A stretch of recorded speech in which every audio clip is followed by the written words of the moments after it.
Dr Scott Arthur. Thank you, Madam Deputy Speaker, and I do thank the Minister for introducing the debate. And I do want to speak in support of the Government's new clauses 31 to 33 and also speak within the context of new clause 22. But before I do that, I think it's really good that the debate today has brought people together. I think after 4 days of debate on the budget, there seems to be a lot of agreement today, which is a good thing. And in particular, we are also agreeing on the Pre-97 budget measures, of course, which were announced last week. Nobody mentioned them much in their speeches over the last few days, but today we're all talking about it. And I think that's a really good thing. And I do warmly welcome the Government's confirmation in last week's budget that it will legislate to allow the Pension Protection Fund and the Financial Assistance Scheme to provide some inflation protection in pre-97 pensions. This is an issue I have campaigned on alongside colleagues across the House, and I'm genuinely pleased to see real concrete progress included in the new amendments to the Pensions Bill before the House. And I do thank the Minister for meeting me in the Treasury in the week running up to the budget and for drawing the Chancellor into that discussion. We did get a picture taken in the Chancellor's office. One of my constituents spotted there was a mousetrap in the Chancellor's office. So it shows that the Treasury even hangs on to the crumbs as well as the pounds and pennies. For years, more than 250,000 PPF and FAS members have seen a significant part of their pension frozen, left to lose value year after year. And last week's announcement begins to right that wrong. And it matters deeply for people in Scotland. More than 26,000 pensioners will be helped by this change. That is 26,000 former workers in manufacturing, retail, hospitality and countless other industries. And having spoken to many constituents in this position, I know many of them have felt forgotten. So this reform sends a message that they have not been forgotten and also that they have been listened to, which I think is even more important.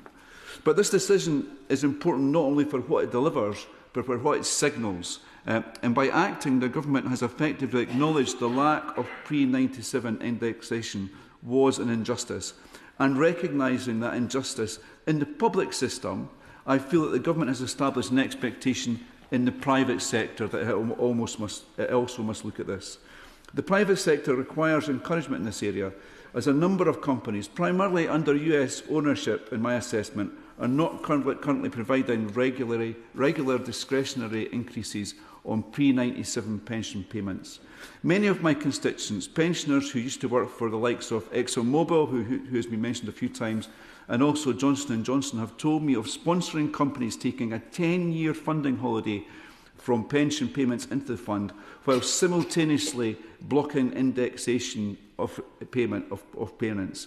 And I take the view that the money in these funds does belong to the pensioners, and the funds themselves have a responsibility to move that money from the funds into the pensioners' pockets and hopefully into the tills of local businesses in my constituency. The pensions regulator itself notes that 17% of pre-97 pensioners receive no inflation protection, not because of actuarial need, but because of the scheme rules enable companies to do so. And for a long time, this was an academic matter because inflation was so low.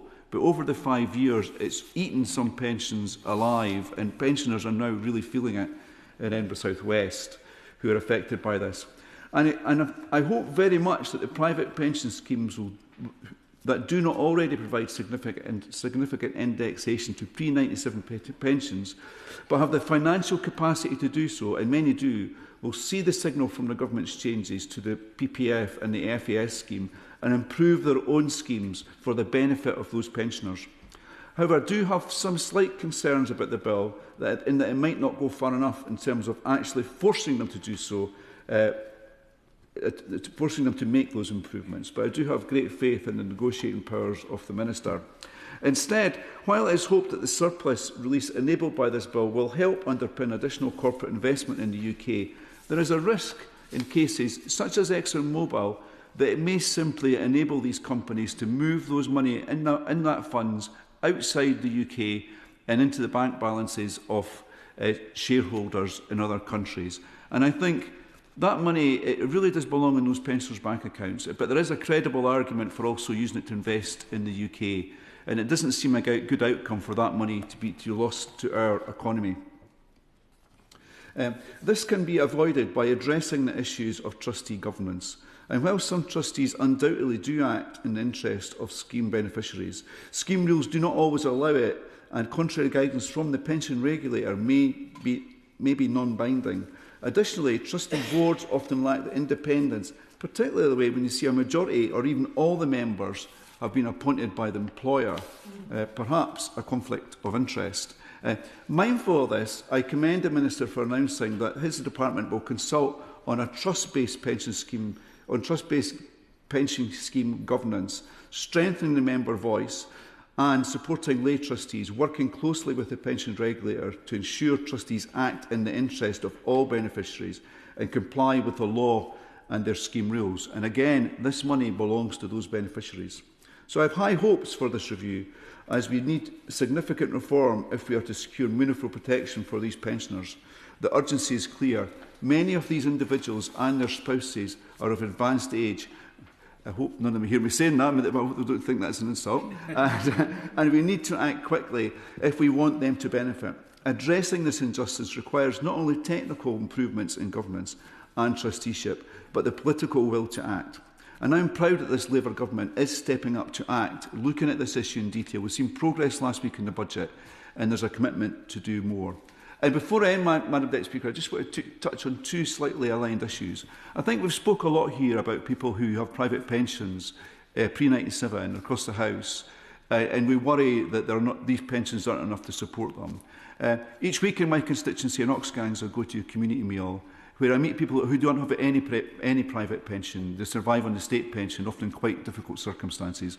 So when we talk about poor pensioners, it's right that we think about pre-97 and others with private pensions who are struggling, but we should never forget who is really feeling the cost of living crisis.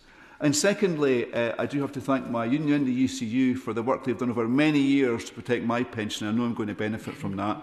And hardly a month goes by without me getting an email from them saying there's some risk to pensions in the universities somewhere in the UK, so I do commend them on their work. And with that, Madam Speaker, I thank you. Kirsty Blackman.